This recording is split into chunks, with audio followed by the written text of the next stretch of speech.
Spoštovane dame in gospodje, ljubitelji jasne misli in močne besede, dragi prijatelji, dobrodošli na prvem letošnjem pogovornem večeru pod zvezdami, pravzaprav pod Murvo, pa še malo dežja smo bili tudi že deležni.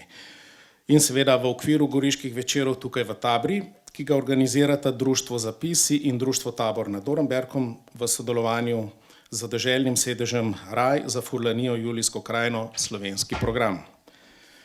Nocojšnji goriški večer je prav poseben, saj bomo močno besedo, ki se je spremenila v rimo, združili za edinstveno glasbo, ki je spreminjala svet. To moč sta v znani skladbi Od ljudi za ljudi odlično upesnila znana reperja slovenska, seveda Murat in Džovs. Besedilo gre pa takole. Zapomen si, ni važen, iz kje nekdo prihaja. Edina stvar, ki je važna, je, kaj mu v glavi dogaja.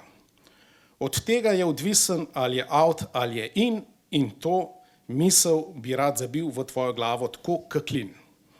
Vem, kaj govorim, tukaj rojen, tukaj živim, tukaj vzgojen slovenske matere sin. Če hočeš, stop z mano za besede iz teh stihov, ker jaz bom stal za njimi, dokler bom dihal. Tole gre od ljudi za ljudi, ne glede na to, kje si, kaj si, kdo si. To gre od ljudi za vse ljudi. Beseda, kot veste, gre od ljudi za ljudi, zato vabim na oder gospoda Slavka Avsenika mlajšega in Aleksija Jercega. Prosim. Slavko Avsenik mlajši je slovenski skladatelj, pianist, producent in urednik. Študiral je jazz in klavir v Gradcu ter filmsko glasbo v Bostonu v ZDA. Ustvarja in producira glasbo za film, televizijo, gledališče, več predstavnostne potrebe in tudi seveda otroško glasbo, tako v Sloveniji kot v tujini. Za svoje delo je prejel nagrado Avstrijskega ministrstva za kulturo in Župančičevo nagrado. Pogovor z njim bo vodil nocoj Aleksij Jercog, novinar, glasbeni urednik in publicist. Zaposlen je na deželnem sedežu italijanske nacionalne RTV hiše Raj za Furlanijo Julijsko krajino. V prostem času pa je glasbenik, žiran številnih festivalov, glasbenih tekmovanj in revij ter nenazadnje tudi velik ljubitelj Avsenikove glasbe. Spoštovana, mikrofon je vajen, draga publika, uživajte.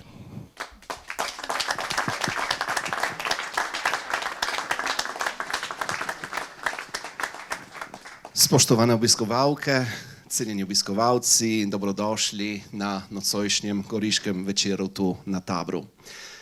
Letošnje leto 2023 je za slovensko glasbo še posebej pomenljivo, saj obeležujemo 70. obletnico nastanka Avsenikove glasbe.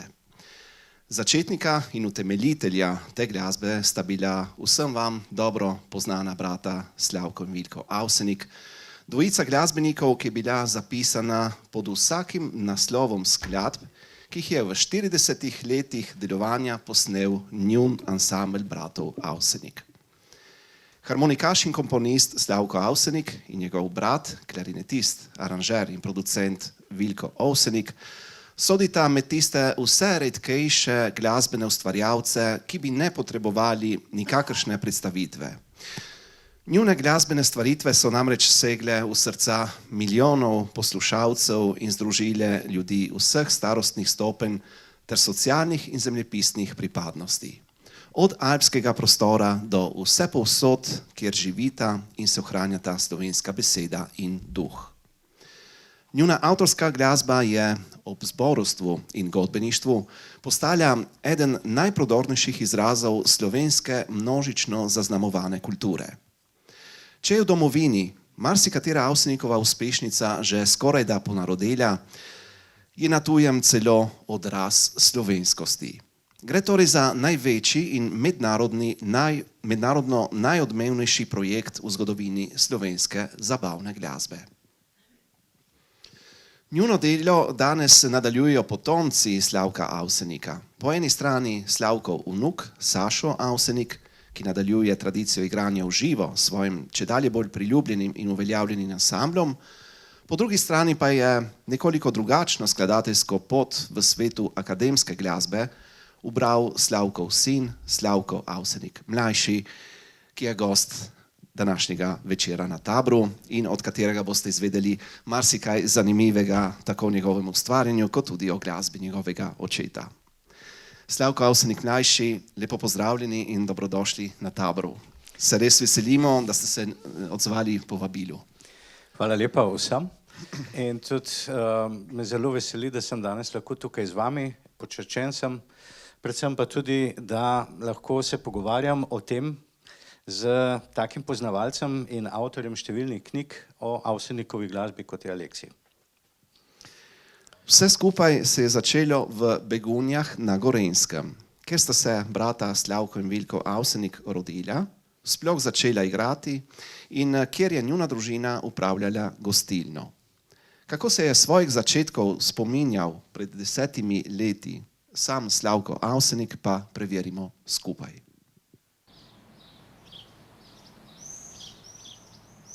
Jaz se velikokrat sprašujem, odkot toliko viš.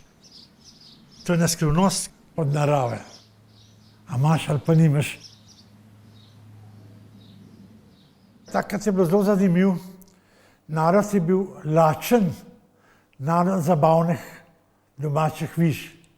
In mi smo o tem na novo prišli ven, je bilo neverjetno. Ali je bilo to v Ljubljani, ali na Štajerskem, ali v Trstu, ali na Koroškem. To je bilo nekaj neverjetnega. Ko bi bomba eksplodirala.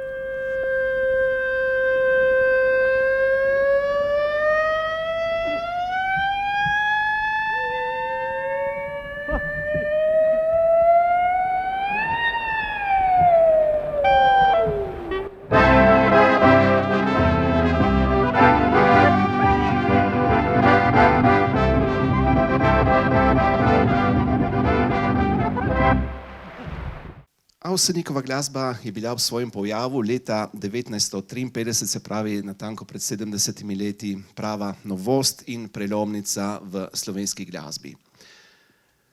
Slavko, kaj je prinesla novega ta glasba in zakaj so jo Slovenci z vseh krajev sveta in seveda tudi v domovini takoj vzeli za svojo? To je kar eno vprašanje, ki mislim, da bi ga mogli ali pa da ga bodo nekoč muzikologi preštudirali, ker je bilo teh silnic, zakaj se je to zgodilo, toliko, da je težko govoriti. Mislim pa, da je bila velika sprememba ta, da se je pojavil pravzaprav Slavko Avsenik za svojo izjemno energijo, svojo izjemno danostjo in občutkom, oziroma jaz bi rekel vizijo, kako čim bolje zabavati ljudi, kako jim dati in prenesti njegovo danost naprej. To je bilo predvsem možno zaradi tega, ker je bil že od malega v bistvu rojen v gostinski družini, kjer je bilo potreba večkrat po tem, da že od 6. 7. leta naprej s harmoniko zabava ljudi. In če ni dobro zabaval, je bil kregan od svojega očeta. Tako da zelo je razvil v življenju neko empatijo do poslušalcev, najprej sam s harmoniko, kasneje s svojim bratom, ki je to vse spremljal, tudi še kot otrok, sta veliko skupaj igrala. In razvijala sta tudi inštrumentarij, kaj bi bilo še treba, da bi ta energija še bolj prišla do ljudi, in tako je prišlo do trobente, klarineta, kasneje, kar je bilo zelo pomembno, do kitare, in kar je bilo pa mogoče celo najpomembnejše, pa je bila pravzaprav ta izvirnost tudi melodičnega razmišljanja, ki mu je bila dana, ki je na nek način omogočala, da se je ljudska glasba na nov način predstavljala, oziroma da se je nova glasba, ki je bila čisto blizu ljudskemu razmišljanju, do take mere razvila, da še danes mi večkrat ljudje rečejo, oziroma to sem slišal velikokrat, da so rekli, tudi jaz bi delal tako glasbo, če bi znal. Se pravi, da sta skupaj našla res pot do ljudskih src, ne samo tukaj, ampak tudi izven meja. In jaz mislim, da je to zelo težko. Potem pa seveda gotovo je igralo vlogo tudi situacija, kakršna je bila takrat. Na eni strani povojna, na drugi strani želja po odpiranju v Srednji Evropi in tako naprej. Skratka, stvari je veliko, zakaj se je to zgodilo. Čisto se pa ne da razložiti, ker veliko stvari v zgodovini ne znamo razložiti in tudi tega, jaz mislim, tako kot je oče povedal zdaj, ne ve čisto točno, odkot je to vse skupaj.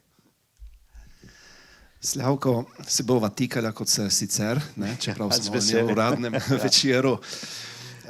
No, ti si se rodil prav v času, ko je vladala velika euforija okoli Avsenikov, ko je kvintet Avsenik snimal svoje prve plošče, bodi si za slovensko kot za nemško tržišče, ko si je utiral pot tudi v nemškem svetu. Doraščal pa si v 60-ih letih, ko so bili Avseniki že krepko uveljavljeni in so že prodajali milijonske naklade svojih nemških nosilcev zvoka. Česa se najraje spominjaš iz otroških in najstniških let in kakšen je bil tvoj odnos z očetom, Slavkom Avsenikom? To je vprašanje, ki ima veliko vprašanj, podvprašanj. Zelo rad bi se spominjal čisto prvega obdobja, to je bilo mojega obdobja v starosti 1 leta. Namreč takrat sva z mamo še potovala po turnejah z očetom. To je bilo obdobje, recimo leta 1958, ko so bile turneje zelo dolge, ponekod so lahko spali po gostilnah ali hotelih, ponekod so spali pa kar v kampih, cel ansambl v šotorih, tako da sva bila z mamo pa z njim in seveda za očeta imeti ženo zraven z dojenčkom na tako napornih stvarih ni bilo enostavno. V spominu imam situacijo, verjetno sem bil majčkeno kasneje, star že 2-3 leta, ko sem na nekem ovinku, ki je bil na zadnjem sedežu harmonika, spred sta bila z mamo, se naslonil na vrata in so se vrata odprla in sem zavisel na vratih. Mislim, da to je recimo zdaj spomin, se ga spomnil, sicer se ga spomnim večkrat. Sicer pa moram reči, da se najbolj spominjam mojega sodelovanja na vajah. Do enega 4., 5., 6. leta sem bil skoraj na vseh vajah. Zadolžen sem bil, da sem glasbenikom, ki so prihajali na vaje, odpiral vrata.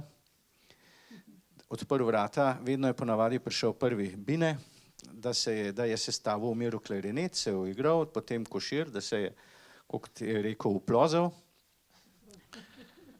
Potem so kasneje pevci, da so se majčkeno upeli in seveda na koncu, ko je oče videl, da so vsi, je s harmoniko prišel tudi sam v klet. Vilko je tudi prišel vedno točno in potem se je vaja začela. Jaz sem bil skoraj na vseh vajah, tudi kasneje, potem, ko sem bil pa v srednji šoli, oziroma v osnovni šoli in srednji šoli, se spominjam dnevov, ko sem se učil in je iz kleti donela ta glasba, ker ko so vse pripravljene na plošče in na turneje, je bilo vaj kar precej. Recimo, to so eni taki spomini iz zgodnjega otroštva. Sicer pa moram reči, da ko sem hodil v šolo, moram reči, da sem bil v določenem obdobju, praktično cele osnovne šole in pa potem dela gimnazije, v težki situaciji v Ljubljani, ker ta glasba izjemno ni bila priljubljena. Spomnim se, recimo bil sem zaljubljen v neko punco, jasno, seveda, ki je bilo grozno, prvič, da sem igral trobento v tistem času, še bolj pa, da izhajam iz narodno-zabavnega področja. Ampak sem kasneje videl, sploh ko sem bil v tujini pa na deželi, da seveda mesto je mesto, podeželje je podeželje. Pa tudi v Ljubljani je bilo zelo veliko ljudi, ki so bili fani te glasbe, ne pa na tistih šolah, kamor sem jaz hodil. O odnosu z očetom je pa tako, glede na to, da je pred mojim rojstvom, da sta z mamo izgubila 2 otroka, je bil seveda zelo zaskrbljen za mene, zelo strog. Itak, ker je bila ta gorenjska tradicija vzgoje pač taka, kot je. Do fantov je bila taka, do deklet drugačna. In tako da tudi v mojem, te bi rekel, prvem mladosti, do nekega 10. leta, ga pravzaprav ni bilo veliko doma. Ne. Ker je bilo po svoje v redu, ker sem potem lahko v miru dobil v šoli kakšen cvek, nekaznovano, sicer ker mamina jeza ni bila huda, ne. Oče je bil pa kar strog, ampak lahko rečem samo tako, da sva imela pač v redu odnos. Razen to, da je bil razočaran, ker iz mene ni mogel narediti športnika. Ne? Malo sva trenirala, pa tako pa je videl, da ne bo, ne? Da nima smisla. In jaz sem pa, res moram reči, ko sem harmoniko sprobal, vedno, kadar je prišel s turneje, sem mu jo nesel iz avtomobila ven, pa kadar je šel na turnejo v avto, sem videl, da je to neskončno težek inštrument za mene. Ne? In zdaj seveda, on je bil športnik in je imel tudi drugačno kondicijo. Mene pa je zanimala glasba in ne šport in zaradi tega sem potem pristal na klavirju. Tako da, to je to. In prav glede glasbe, kako si doživljal glasbo ansambla bratov Avsenik oziroma še tedanjega kvinteta Avsenik, se pravi to, kar je ustvarjal tvoj oče, ti je bila sploh všeč, si se z njo identificiral ali pa od nje distanciral? Spomnim se, da mi je bila do nekega 8. leta vse. Doživljal sem jo preko poletij na veselicah, recimo predvsem v Begunjah, doma. Z očetom smo poslušali, ko je novo ploščo prinesel in tako. In tudi na vajah sem bil navdušen nad trobento, bil sem navdušen nad harmoniko, klarinetom, vse te stvari. Potem seveda pa skozi šolski sistem, oziroma tisto obdobje, ki je bilo drugačno, kot je bilo obdobje očeta. Ker ko je bil oče v mojih letih, ni bilo radia, ni bilo ničesar, ni bilo pravzaprav temu, čemu danes rečemo glasbene polucije, ker kamorkoli prideš je povsod glasba. V mojem obdobju se je to že začelo, pojavili so se Beatlesi, pojavili so se Rolling Stonesi, potem se je pojavila rock, pa jazz in tako naprej. Tudi hodil sem v glasbeno šolo, ker sem se spoznaval z drugimi zvrstmi glasbe in moram reči, da od tam 8. se spomnim leta sem nenadoma odkril Dixieland glasbo, je bila zelo zabavna. Kasneje sem potem je prišel Big Band, vendar moram tudi reči, da nas je oče zelo, ali pa saj sem bil jaz tega deležen, velikokrat je opozarjal pri raznih filmih, ko smo gledali na televiziji, na glasbo v filmih. In sam sem bil zelo pozoren na to in moram reči, da sem že pri 8-9 letih razvil občutek in veselje do te glasbe, tako da, kadar smo imeli družinska srečanja, sem vse sestrične bratrance zaprl v sobo, ugasnil sem luč in govoril zgodbice in igral zraven klavir. Tako da meni je bila scenska glasba pač tudi položena, ne, od vsega začetka, tako da pač me je oče opozoril na to. Druga stvar je pa še tudi to, da vsak sin je tudi sin, ne samo očeta in tudi matere. Nas je mama imela zelo močno likovno vizijo, ki se je odrazila na tem, da je Martin, to je srednji brat, postal akademski slikar. Jaz sem se pa nekako našel v povezavi glasbe z vizualnim. Še posebej pa tudi so me vedno zanimali psihološki motivi. Zanimalo me je pravzaprav iz vidika tega, ko je oče rekel, iz kakšne veselice prišel, danes ni bilo dobro, ali pa danes je bilo super in tako naprej, ali pa včeraj so se stepli. Ker na teh veselicah v tem obdobju je bilo zelo, dostikrat se je dogajalo, da so fantje iz 2 vasi prišli in se potem stepli. Ampak on je ugotovil, da če je glasba dobra in program dobro narejena, se to ne zgodi. Če je glasba slaba, pod vplivom še malo alkohola, so se na veselicah obvezno stepli. In mene recimo zanima, zakaj se to zgodi. Zakaj pri tej skladbi recimo so ljudje popolnoma tiho? Zakaj so ti pri tej skladbi tako navdušeni, da grejo na mize? Kaj se dogaja z glasbeno energijo? Kaj so psihološka ozadja tega? In mene je pač peljalo v to. K temu se bova še povrnila kasneje. Bi te vprašal še to, povedal si, da je oče nekako pričakoval, da bi šel po njegovih športnih poteh. Ja. Kaj pa po glasbenih? Je mogoče pričakoval, da boš ti poprijel za harmoniko in mogoče ti tudi imel svoj ansambl narodno-zabavne glasbe. Ja, to je bilo nekako predvideno. Spomnim se, kadar smo bili v Begunjah ali pa kamorkoli smo prišli, so vsi govorili, da bom igral harmoniko in nadaljeval očetovo pot.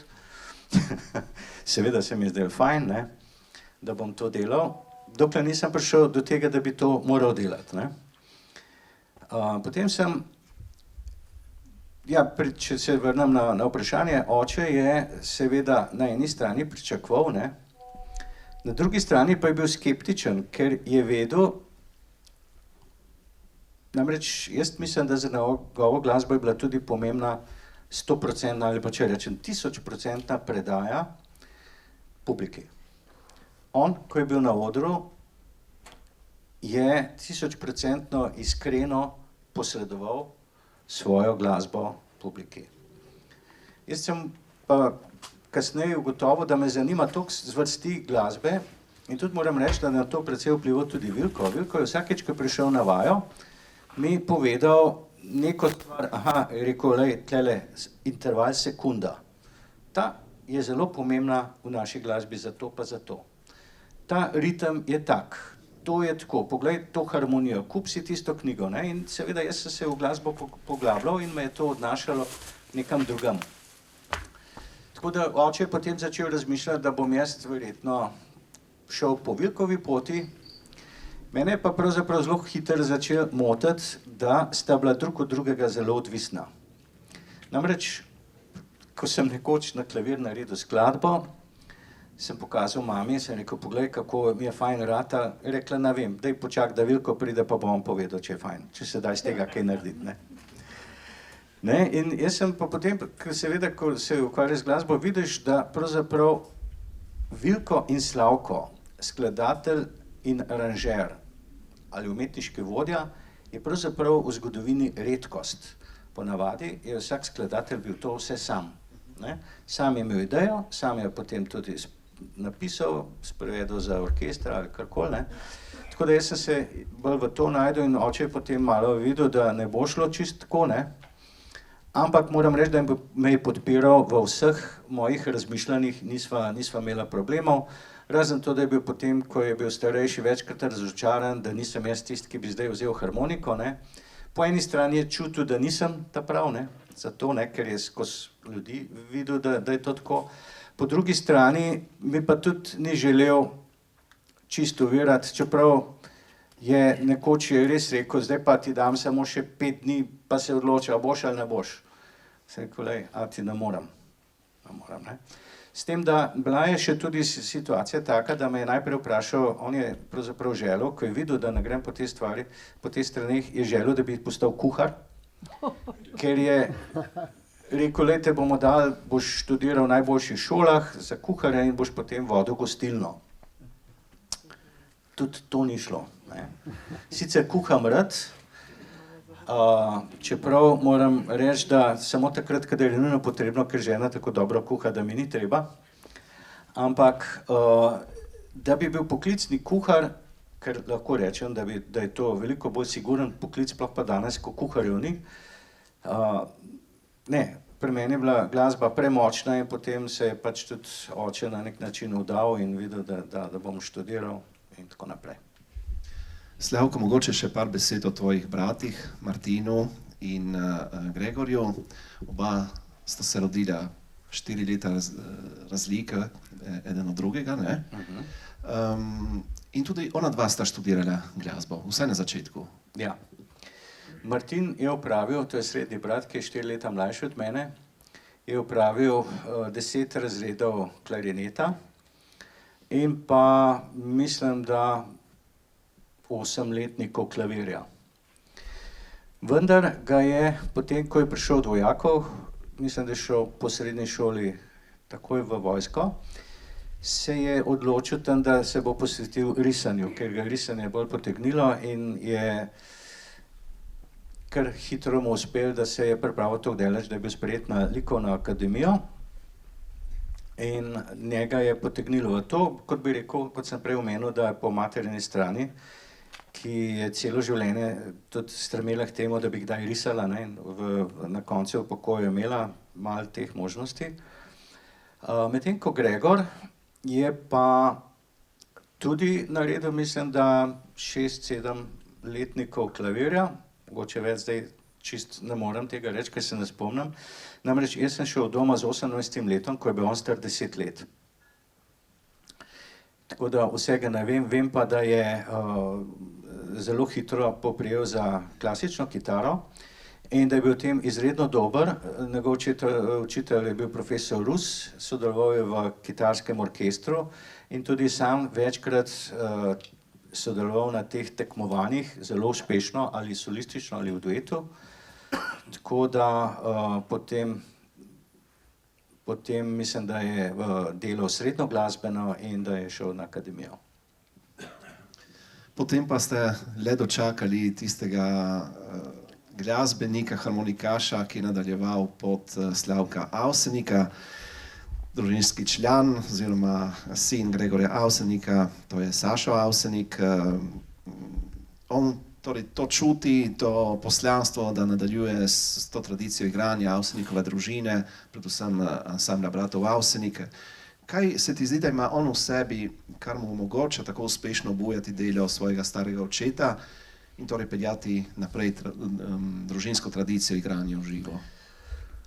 Tudi on je ta poklic začutil in nekega dne, potem, ko je predtem igral rock in tako naprej, je, bi rekel, zaslišal glas, ali kako bi rekel temu, in da je pravzaprav to njegova pot. Res je, da so se vmes zgodili tudi takrat tako imenovani nadaljevalci ansambla Gašperi, ki so bili nekakšen most do njega, ampak ko se je Sašo pojavil in ko je povedal, da bi to začel, mislim, da se je harmoniko že učil nekaj let, poleg bobnov pri Tonetu Iskri, je bil oče seveda navdušen in Sašo je to z neverjetno vnemo, z izrednim zanimanjem to sprejel in se je posvetil temu v popolnosti. Študiral je stare posnetke, vadil harmoniko, učil se je od očeta, seveda mu je bil za vzor tudi njegov oče, ves čas Gregor. In padel je v tako kombinacijo, da mu je res to omogočilo krasno pot. Potem pa, ker je pa glavna stvar, ki se je pa zgodila, je pa ta, da v narodno-zabavni glasbi, kjer že samo ime pove, da je treba zabavati narod, ne, velja samo eno, biti iskren. In Sašo je to svojo iskrenost na odru dejansko prikazal do take mere, da lahko rečemo, da ga je narod sprejel. Namreč ti ne moreš, kljub današnjim tehnologijam medijske promocije, družabnih medijev in ne vem česa vsega, ne moreš prisiliti, da te nekdo sprejme. Lahko na kratko, za pol leta, eno leto, glasbena industrija doseže, da pa te sprejmejo ljudje tako, pa pomeni, da moraš prinesti na svet neko danost in Sašo jo ima. In jaz lahko samo rečem, da je oče bil neizmerno vesel, meni je padel kamen od srca, priznam. Sašo tam se zelo dobro razumeva, seveda Sašo je fantastičen fant. In ima poleg muzikalnih sposobnosti, poleg bi rekel, da ima res Avsenikovo dušo, če se temu sme reči tako, ima tudi vodstvene sposobnosti.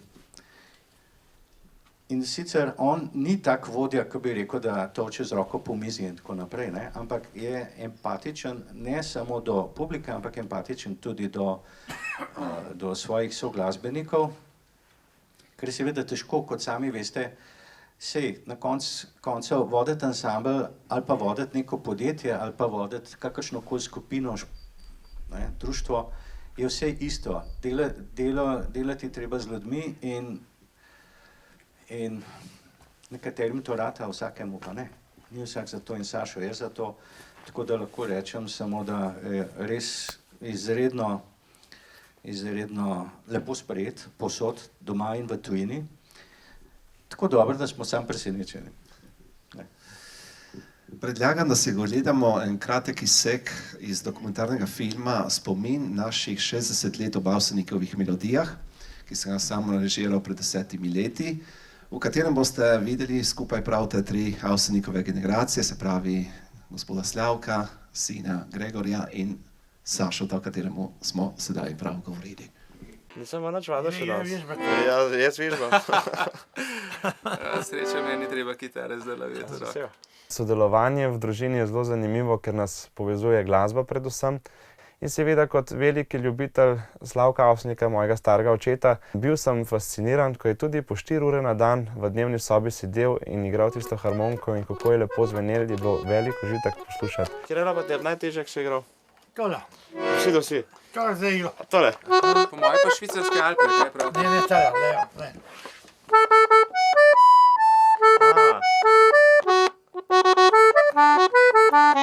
Še zna. Kasneje pa seveda sem začel tudi sam igrati harmoniko in sem z največjim veseljem pristopil k staremu očetu, ga prosil za napotke. Potem pa še, ko sem ustanovil ansambel, smo pa za pomoč prosili Vilka. Bil sem presenečen, za kakšno pozitivno energijo je znal nam mladim predstaviti glasbo. Da, to je. Taradi-bidi-bidi-bida. Jaz se premalo ne čutim.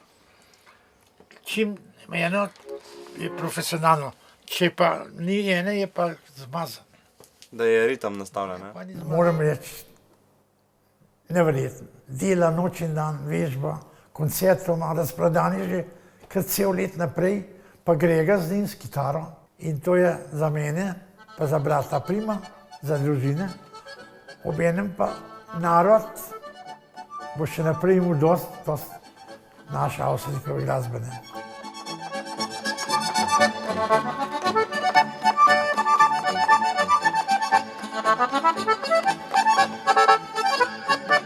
Skrivnost, popularnost Avsenikove glasbe, bi rekel, je sigurno v neizmerni ljubezni, iskrenosti očeta, seveda po drugi strani pa talentu, ki ga nekdo podari, nekaj, kar se ne moramo zavedati, ne. Jo probam narediti takoj. Bomo videli, kaj bo rato. Pozdrav Trstu. Pozdrav Trstu iz Begune.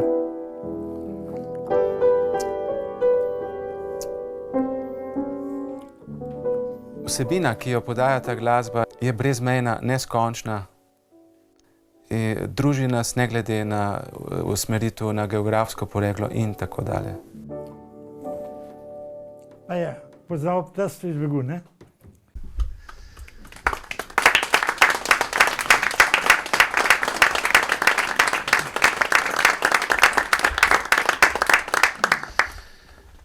Slavko, ti si končno tudi sodeloval z očetom, nekako v 90-ih letih si prevzel vlogo, ki je bila od gospoda Vilka Avsenika, se pravi aranžerstvo novih Slavkovih skladb, ki so nastajale v tistem obdobju. Potem pa si tudi začel aranžirati njegove skladbe za širše sestave do simfoničnega orkestra. Kako je prišlo do vsega tega? Ko je oče nehal, oziroma ko je ansambel Avsenik prenehal z delovanjem, predvsem zaradi zdravstvenih razlogov očeta, je bil v bistvu star 60 let in je bil popolnoma premlad, da bi se z glasbo nehal ukvarjati. In takrat sem jaz imel tudi firmo v Nemčiji in nekako smo probali združiti moči in nastala je ideja, da se posname še 5 CD-jev z studijskim ansamblom, kar pa pomeni, da ne bi bilo več turnej, da ne bi bilo treba nastopati, da bi samo snemal in komponiral nove skladbe. In prva smer je bila ta, da sta z Vilkotom naredila še 5 CD-jev do leta 2000 te glasbe. Jaz sem se takrat tudi vrnil iz Nemčije in oče mi je predlagal, ko je slišal mlade glasbenike v Begunjah, da bi pa te glasbeniki bili vsaj za tisto obdobje uradni nadaljevalci in je rekel, da, ko so ga vprašali, če bi delal za njih, je rekel seveda, ampak pod pogojem, da bo Slavko mlajši delal priredbe in produkcijo. In me je vprašal, če bi, in jaz sem takrat bil pa že dovolj star, da sem rekel z veseljem, ne. In moram reči, sva zelo lepo sodelovala, za ansambel Gašperja sva naredila približno 6 CD-jev, to je, ne vem, kar precejnih skladb, pa potem še naprej sva delala za pihalne godbe Gorenjsko suito, ki jo je posvetil posameznim krajem, Begunjam, Radovljici, gradu Kamen. In za mene je bilo to zelo zanimivo obdobje, ki je trajalo praktično skoraj do konca njegovega življenja. In sem se zelo veliko od njega naučil, kako razmišlja, kako dela. In Vilko me je v tem zelo podprl, tako da je oče delal v dveh smerih, takrat eno smer z Vilkotom, do leta 2000 približno midva sva delali potem še naprej druge stvari. In ja, spoznal sem način njegovega razmišljanja, način njegovega dela in moram reči, da ko sem prej govoril o iskrenosti, sem videl, da sem sam pravzaprav z vztrajanjem pri svoji danosti bil ves čas iskren do tega, kar je bilo pa meni dano. Da pravzaprav nisem popustil željam drugih, ampak sem šel po njegovi poti na drug način. Samo v okviru tistega, ker, če bi rekel zdaj skrajšano, kar je meni Bog dal, tako kot je njemu dal. Tako da to mi je zelo pomagalo pri vsem razvoju svojega glasbenega razmišljanja naprej in mislim, da glasba Avsenik izhaja seveda tudi iz družinske filozofije, nosi vse neko, bi rekel, nagnjenje k tradiciji,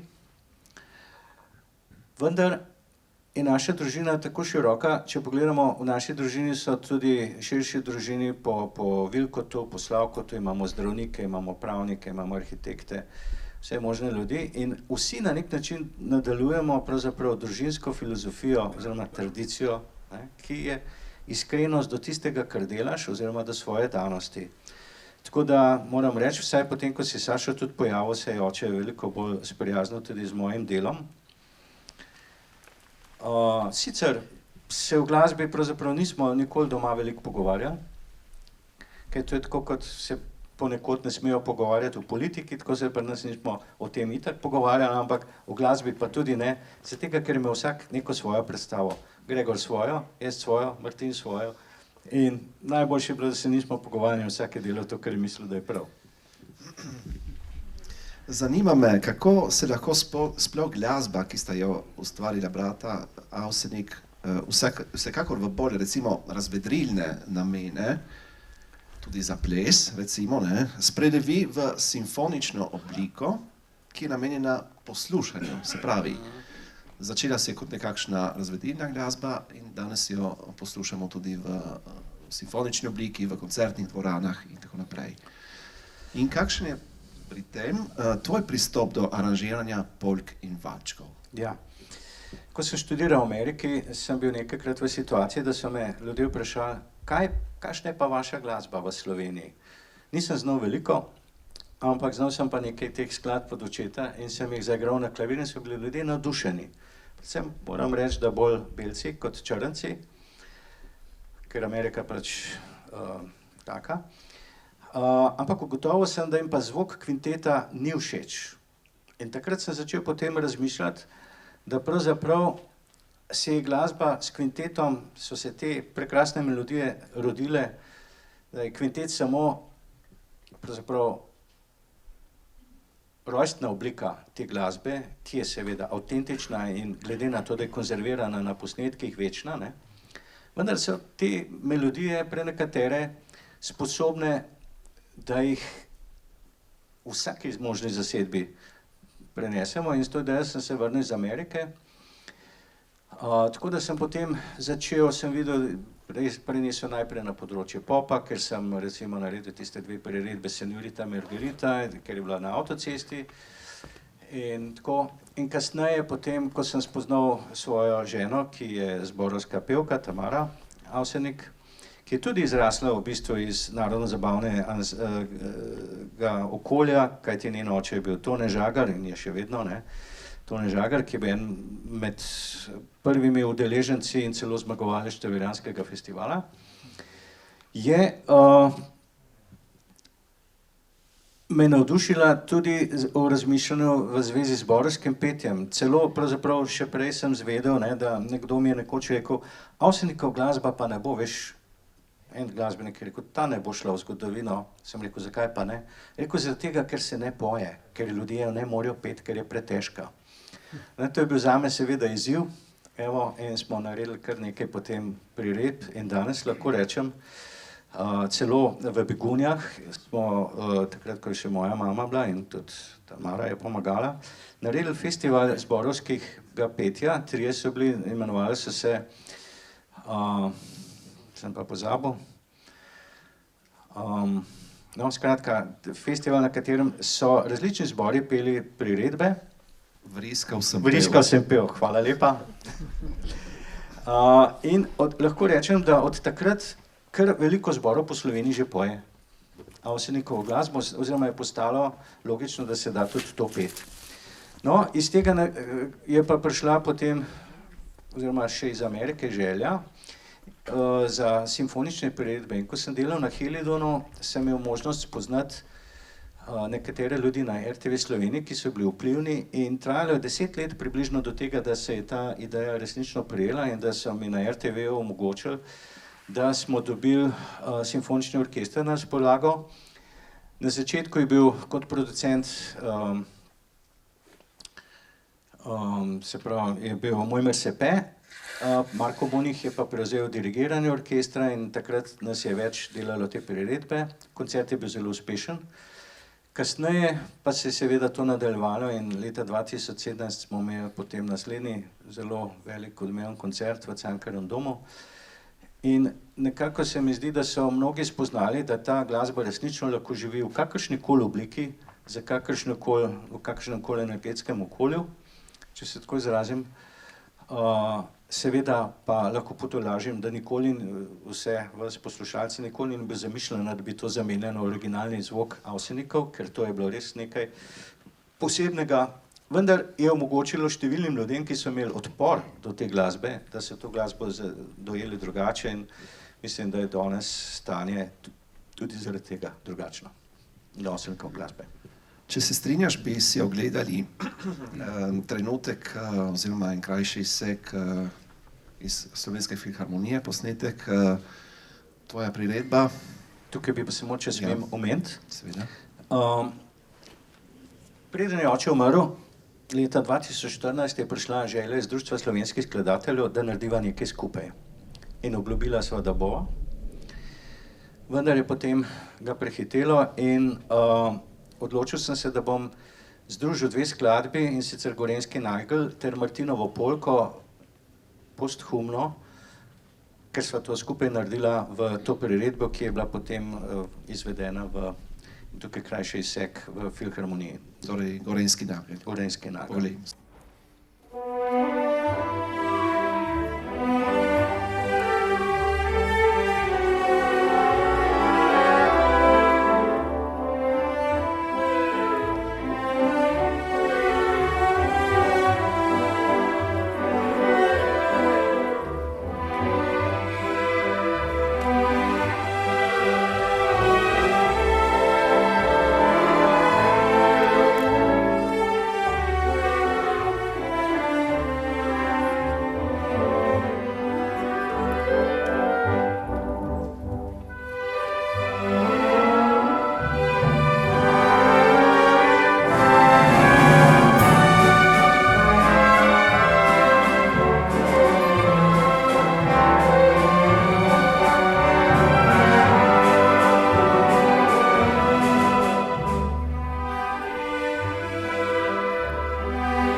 Slavko, tvoje avtorsko delo je res zelo obsežno, saj skladateljevanje sploh tvoj poklic.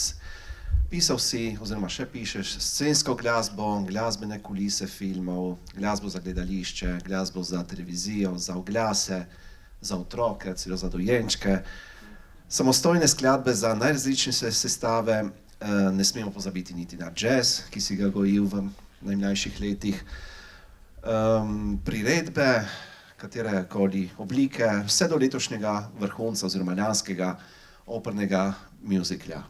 Gre za dela, ki jih pišeš bodisi po naročilu, tudi seveda iz lastnega nagnjenja. Se pravi, kaj želiš postaviti na notna črtovja? Občutke, življenjske izkušnje, kako se sploh lotevaš tega pisanja, tako rekoč iz niča? Kot sem prej povedal, me je pritegnila povezava med glasbo in med sliko, med videnim in slišanim. In predvsem scenska glasba, oziroma v glasbi rečemo strokovno-programska glasba, glasba, ki je po nekem programu narejena. In za to glasbo je zelo pomembna popolnoma različnost od drugih zvrsti glasbe, kajti pri scenski glasbi, kot je film, gledališče, televizija in tako naprej, je glavna stvar ne izraziti ne kaj skladatelj čuti, ampak kaj naj bi poslušalci čutili. To je glavna stvar, ne? Ko ti dobiš scenarij in je notri napisano, zdaj se dogaja, ta gospa gre od tukaj do tiste hiše, recimo tam, sposodila si bo kilo moke, v redu, to je prva naloga. Druga naloga je, da ne ve, recimo, ali bo to moko lahko vrnila. Ne ve, medtem razmišlja, kaj je s sinom, zakaj že toliko časa ni pisal iz Avstralije, skratka tako naprej. In cela vrsta čustev, ki so pomembne, da jih izrazimo zato, da bi gledalec, ko gleda film ali gledališko igro, razumel, kaj se zdaj s to gospo dogaja.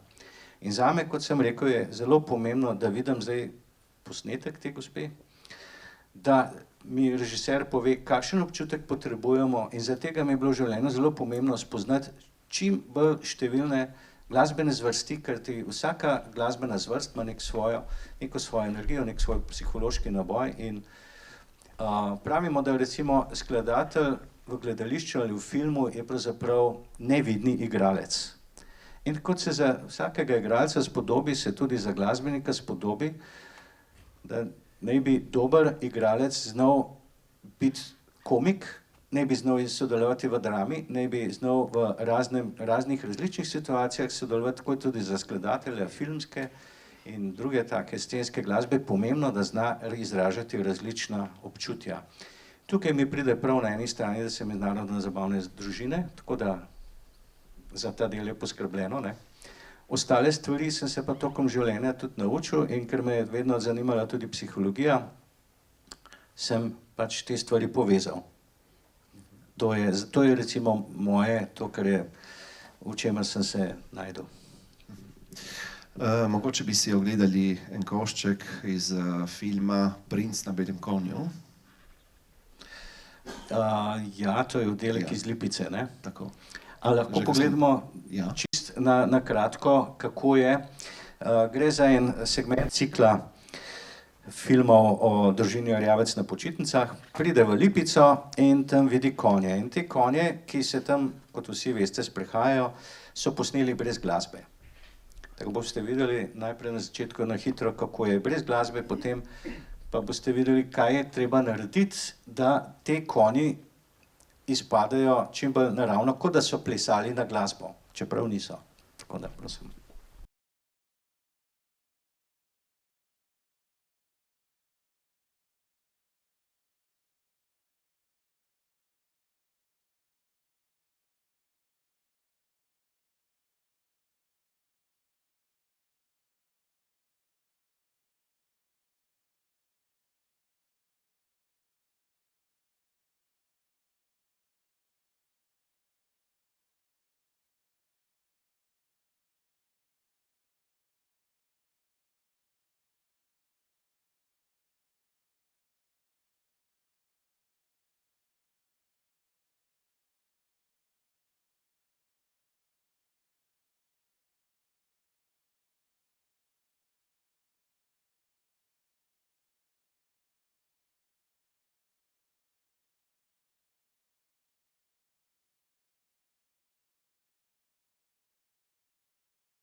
A vi ne znate da čitate, a?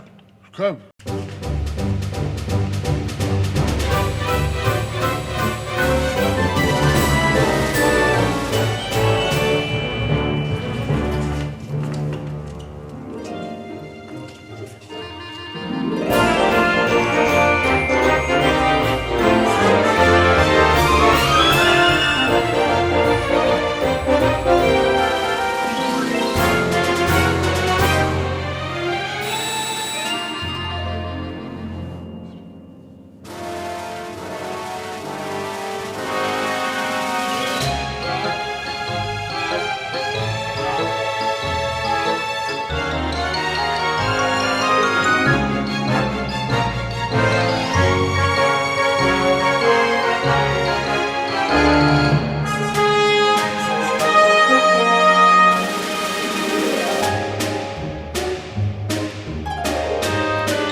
Ne znate da čitate, a? Kaj? Konji namreč so imeli naravne, kako se temu reče, naravno koreografijo, glasba je bila dodana kasneje. Izbral bi še Še eno sceno iz enega drugega filma. Prikazal bi vam en kratek risani film. Upam, da uspe, da ga vidimo najprej, da si pogledate, kako kratek odlomek brez glasbe in potem še z glasbo.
57 steps up there. Or was it 75? Was this the old days?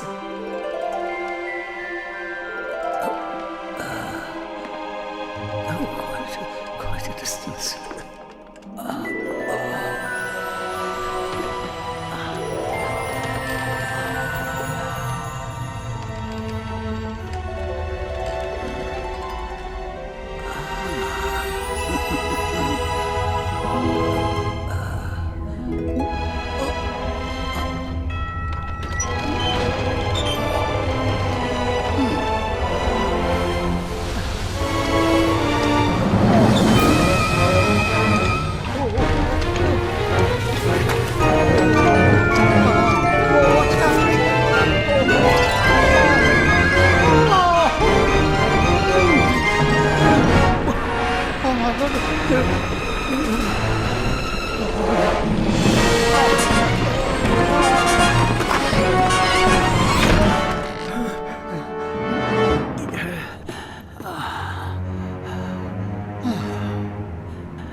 Ko dobiš tako risanko, je brez glasbe.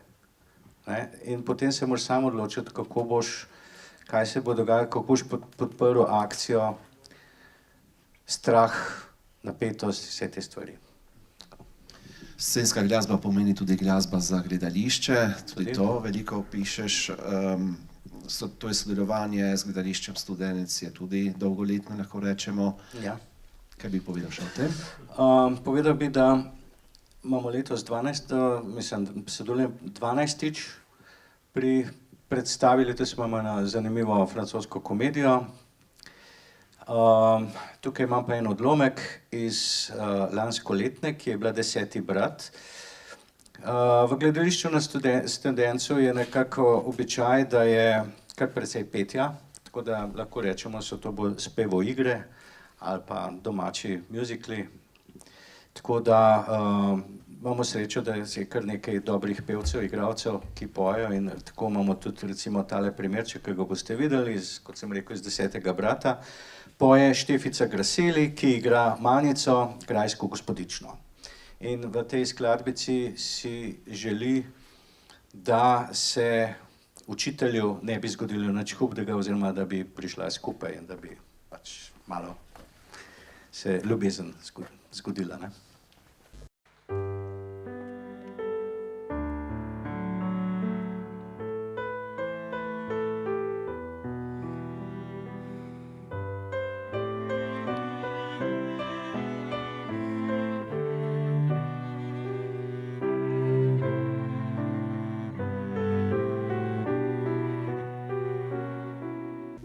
Prosim, Bog, pomagaj mi, dobro veš, kaj si želim.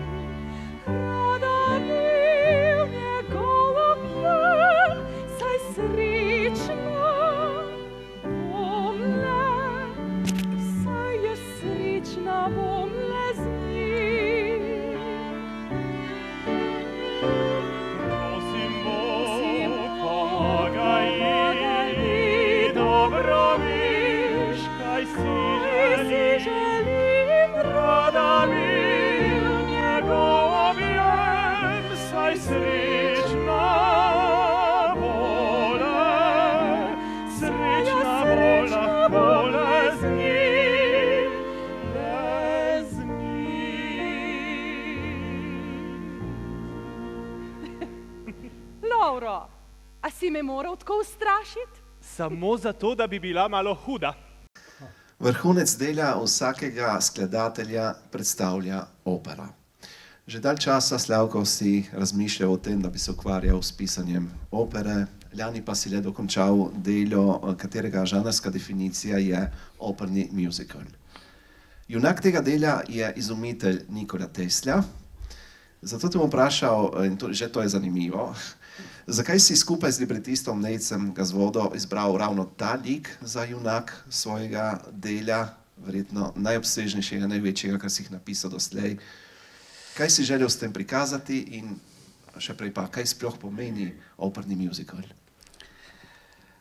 Najprej moram reči, da sem si vedno želel narediti nekaj takega, ampak se nisem mogel odločiti, ali bi želel narediti musical ali bi želel narediti opero. In potem, ko me je nekega dne poklical Simon Krečič, to je umetniški direktor Opere Maribor, in je izrazil, da bi pa radi imeli opero Tesla, če bi jo jaz lahko napisal, kjer bi bila vsakega malo. Moram reči, da me je zadel točno v srce in sem rekel, ne bo se mi treba odločiti, bom pač naredil oboje. Tako je do tega prišlo. Skratka, v Mariboru so želeli že precej let upodobiti ta lik in zato je do tega prišlo. Libretist Nejc Gazvoda pa je bil tam celo v času, ko je nastavil libreto še v službi kot pomočnik režiserja in to se je zgodilo, preden sem jaz vstopil v to delo. Predlagam, da si ogledamo trenutek oziroma izsek iz tega opernega muzikla Tesla.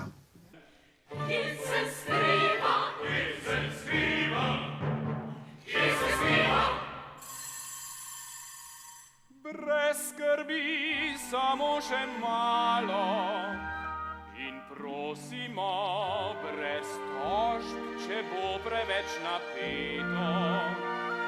Še nihče ni tu umrl in upajmo, da bo tako ostalo.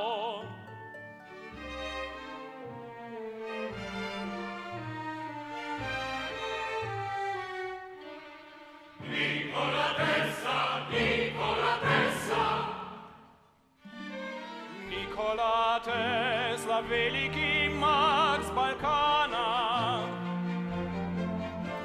Nevihtni noči rojem padel je z oblaka.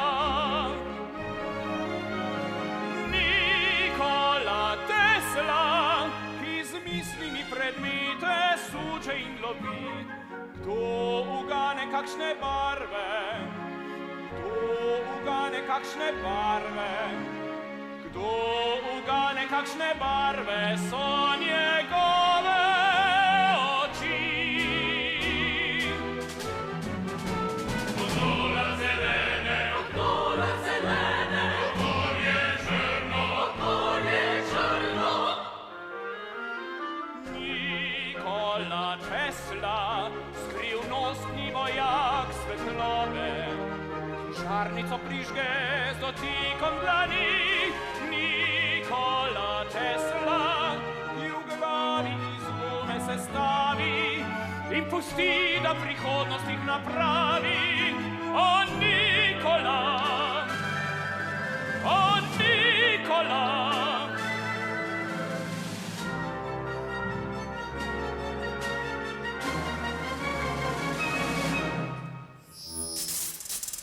Tesla! Tesla! Osebno, genialni izumitelj, glad to meet you, AC Gang represent, stari mojster, novi svet, ne dotikat se razstavljenih predmetov in ne na električnem stolu sedeti. Vedno ne bo oblečen, ne bo nikoli sam za mizo v svojih mislih. Imate res fotografijo panje Marka Twaina. Slavko, v tvoji družini vse kipi in živi v notah. Tvoja soproga je akademska glasbenica Tamara Avsenik, ki je tudi danes tukaj prisotna, sicer tudi pevka v zboru Dekor, ki bo med drugim nastopil pojutrišnjem prav na tem prizorišču.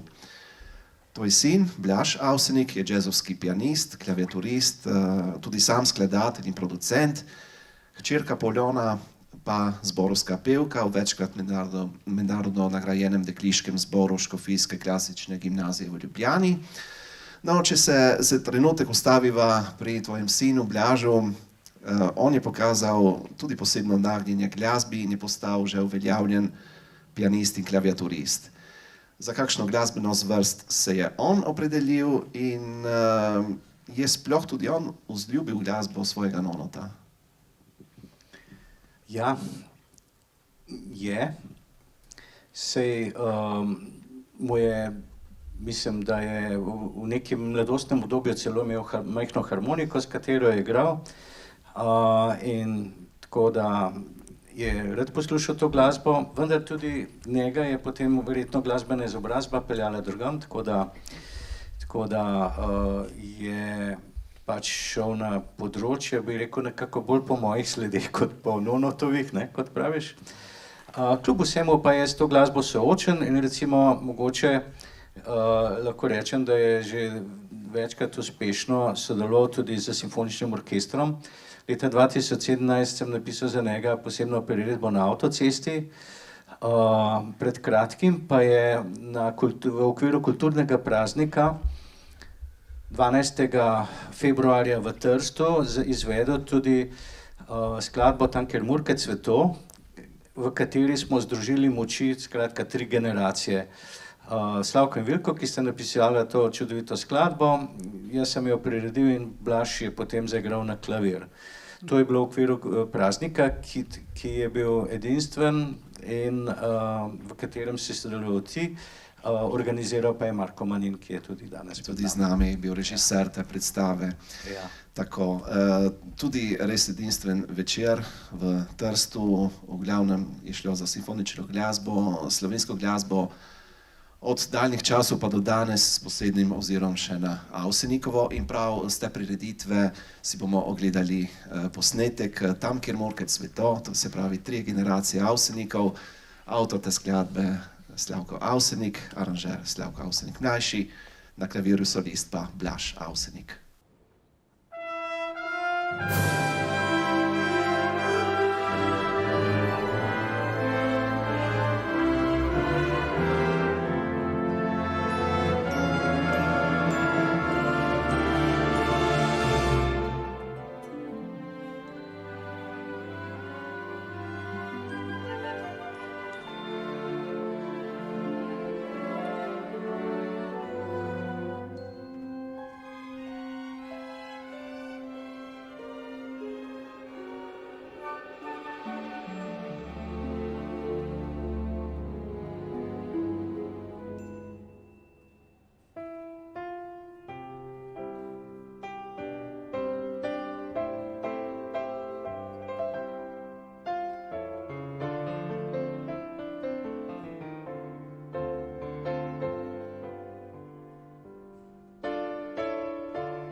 ste videli, tudi scenografija pravi, da se počasi nagibamo k koncu današnjega večera in prav s poslušanjem te znane Avsenikove uspešnice, ki je bila med drugim, čeprav smo sedaj slišali v inštrumentalni obliki, prva vokalna uspešnica kvinteta Avsenik, vsega v leto 57, se počasi smo tudi nekako zaokrožili nocojšnji pogovor in se spet povrnili k začetnemu izhodišču. Kot rečeno, je letošnje leto 2023 jubilejno za Avsenikovo glasbo, saj obeležujemo 70. obletnico njenega nastanka.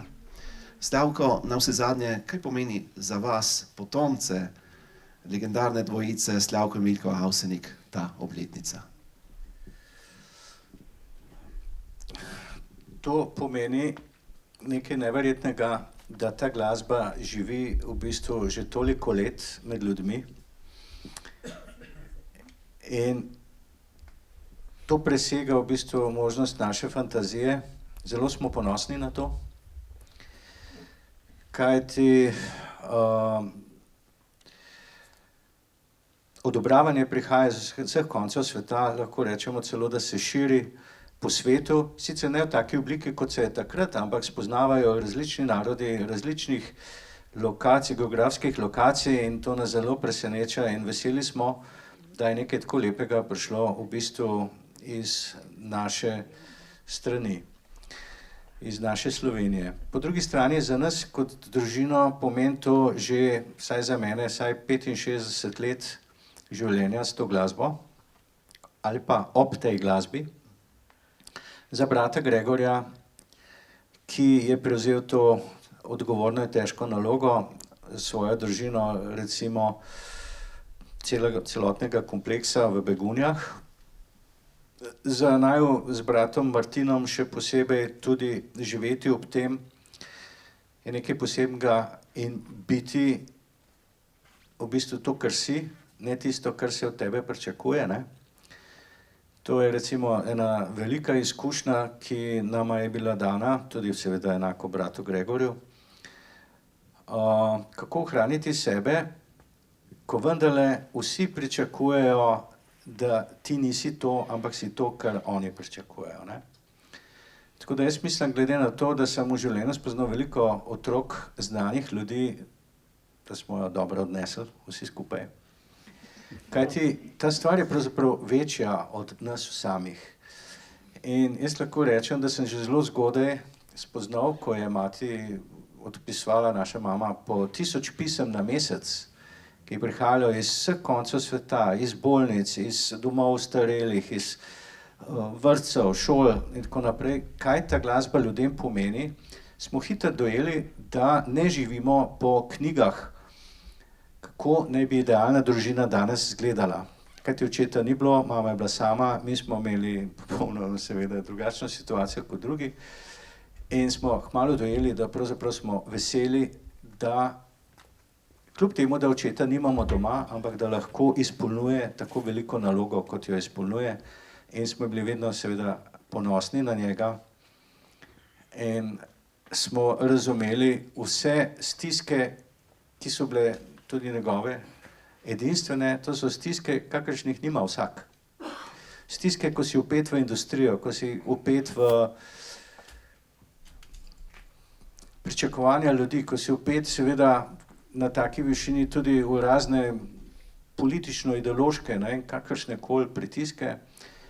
In mislim, da če ne bi bila ta glasba tako lepo sprejeta pri ljudeh, bi bilo to praktično nemogoče. Vse skupaj. Preden še sam povzamem, čisto po zaključku, še nekaj misli, bi vas vprašal, draga publika, če slučajno želite tudi vi vprašati, kaj gospoda Slavka Avsenika, mlajšega, ki je tu z nami, vesel bo vaših vprašanj.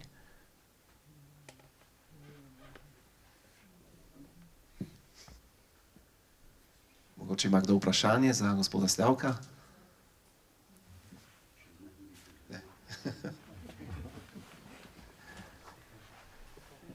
Seveda vam ne bom povedal, koliko tehtam, če koga to zanima.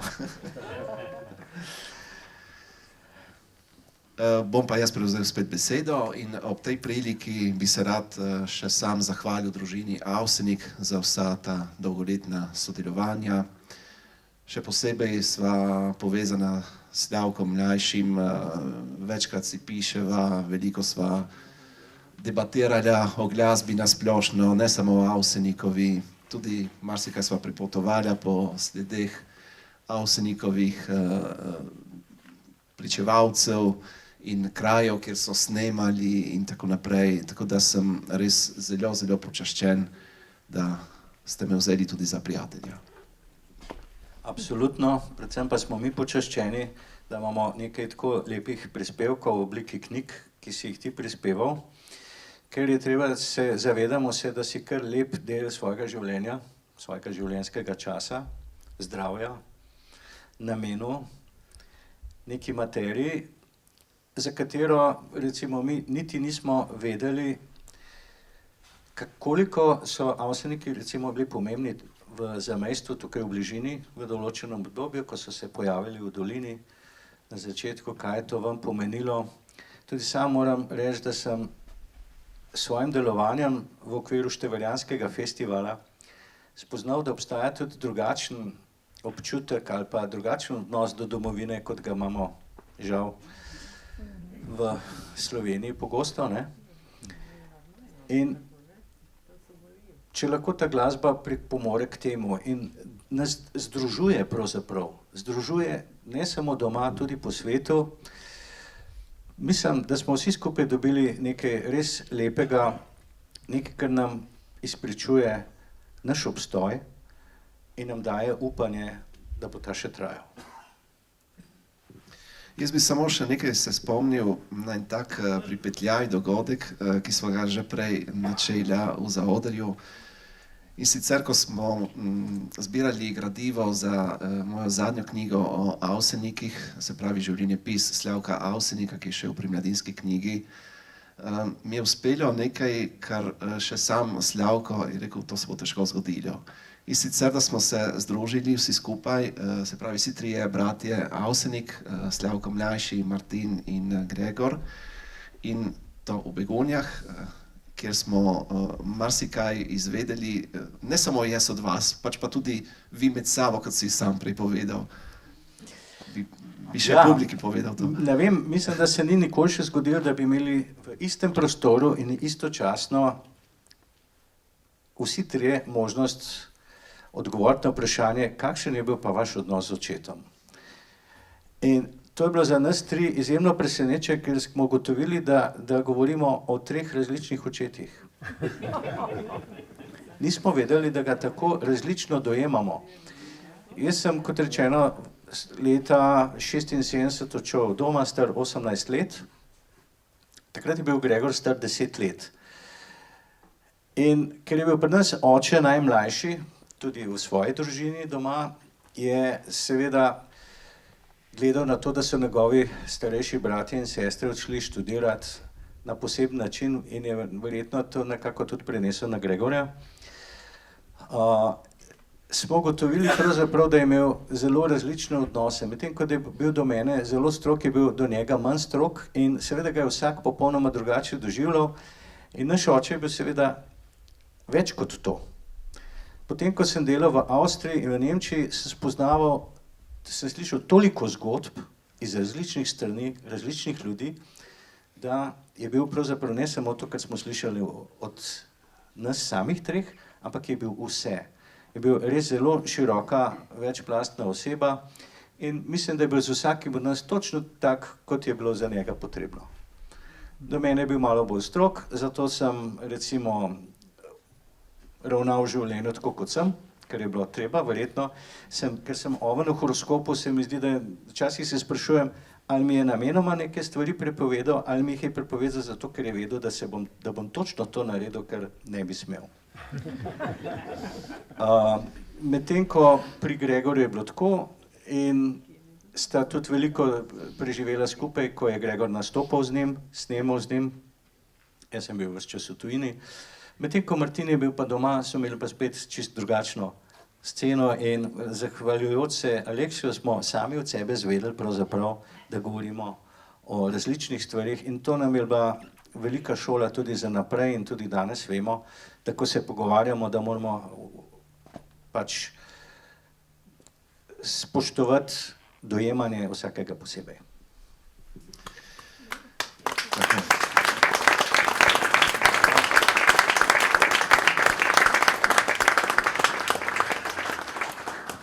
Preden prisluhnemo še zadnjemu glasbenemu utrinku, ki bo spet z letošnje Prešernove proslave, ki je bila v Poštni paljači v Trstu 12. februarja, to je Viharnik vrh Gora, bi še sam nekaj povedal, in sicer to, da če pomislimo, da je Avsenikova glasba pred skoraj 70 leti stopala svoje prve korake na dvorišču podeželske gostilne, pristala pa na odrih nekaterih najuglednejših srednjeevropskih koncertnih dvoran, je jasno, kako je prehodila izjemno uspešno glasbeno pot. Kot smo skupaj preverili nocoj, to glasbo danes izvajajo ne samo narodno-zabavni ansambli, temveč tudi godbena pihalja, zbori in simfonični orkestri. Vse to dokazuje, da dobiva kvalitetna narodno-zabavna glasba zasluženo priznanje. Avsenikove melodije pa so ne samo preživele razne mode in trende, temveč so postale del našega vsakdana. So zvoki, ki nas zdaj poskočno, zdaj otožno, božajo že 7 desetletij in so navsezadnje, če si priznamo ali ne, del nas samih. She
Najlepša hvala. Rad bi vam povedal samo to, da je to pesem, ki je nastala nekje leta 1991-92 na pobudo takrat Lada Leskovarja, ki je očetu predlagal, da naredi novo slovensko himno. In prvič je bila izvedena v drugačni obliki leta 1999 na koncertu v Mariboru, v priredbi Vilkota in Mojmera Sepeta, vendar oče s tisto izvedbo ni bil zadovoljen. Zdelo se mi je, da še ni najdeno tisto, kar je želel, in takrat je potem mene prosil, da probam to narediti drugače. In se je ta skladba, potem je tudi Ivan Sivec popravil, oziroma ne popravil, dopisal, spremenil besedilo. Celotna skladba je dobila neko drugo obliko in se je razvila do leta 2017, kjer je na simfoničnem koncertu v Cankarjevem domu dobila šele dokončno obliko. Žal 2 leti po smrti. Kajti ugotovili smo, en del je v originalu zamišljen, da ga igra kitara z Gregorjem, ampak ugotovili smo, da če to zbor poje, ne morejo biti na tistem mestu tiho, in zato smo še dopisali končno besedilo. In pač njegova želja je bila vedno, da bi predstavljala nekako slovenski narod. In moram reči, zdaj, ko sem je slišal, jaz mislim, da je namen dosegel. Hvala lepa.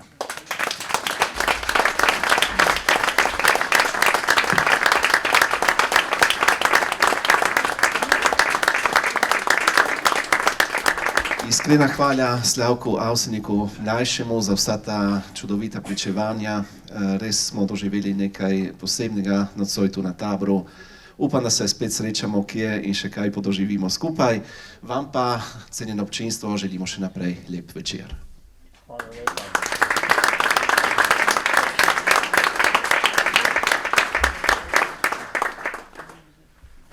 Spoštovani, tako smo prišli skoraj do konca našega večera. Kot smo dejali, naše ambicije z Goriškimi večeri so visoke, saj je že druga sezona Goriških večerov v polnem teku. Zato že danes napovedujemo naslednji pogovor, ki bo v četrtek 29. junija 2023 ob 20. uri v amfiteatru Osnovne šole Dornberk. Naš gost bo bivši predsednik Republike Slovenije, gospod Borut Pahor.